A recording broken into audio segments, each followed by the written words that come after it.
How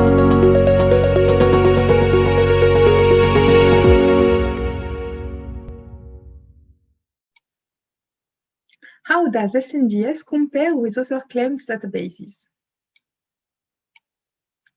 Before planning to use real-world data for evidence generation, the key escalating questions are: is data available?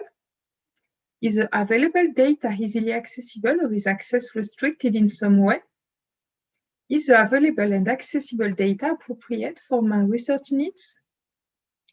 While working with administrative claims data and after having framed the research questions, answering them involve appropriate knowledge and to be aware of the trends and the limitations of specific real-world data.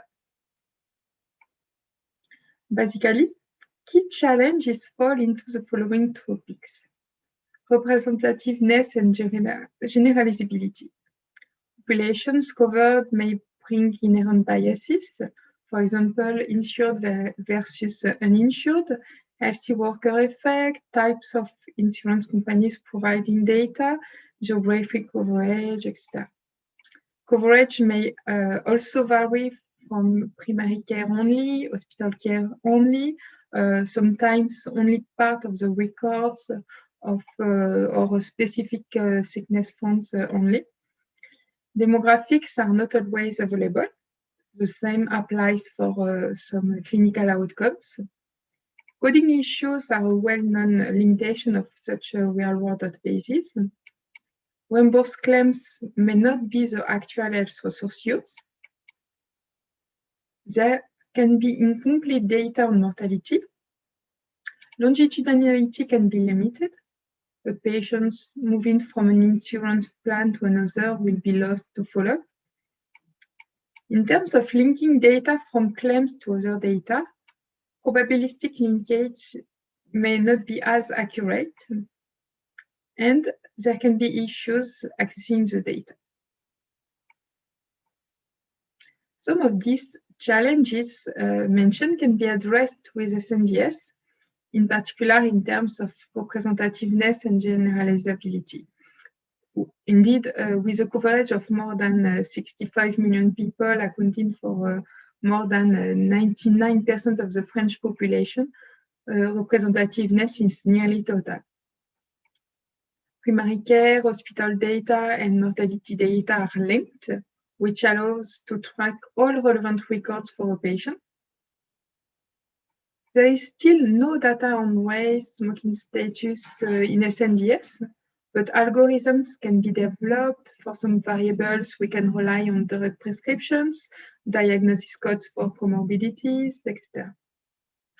Some clinical data are still lacking as well, but with increased use of SNGS, more and more algorithms are being developed to approximate clinical information, or this can be sorted out with direct linkage of SNGS data to relevant health records, for example, from a registry.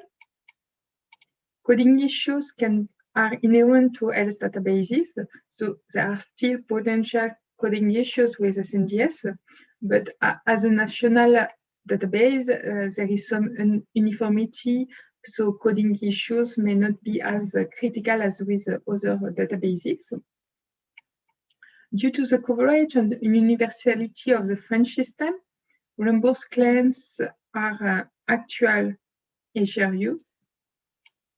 Mortality and causes of death are available for both in and out patients. Long-term follow-up is possible, with 10 years follow-up possible and nearly no loss to follow-up, excepted for immigration. Linkages between SNGS and health records are still possible through probabilistic approaches, but they can be direct as well. Data access is possible with a transparent and specific defined process in place. Key strengths of the SNGS can be summarized with 5 key items.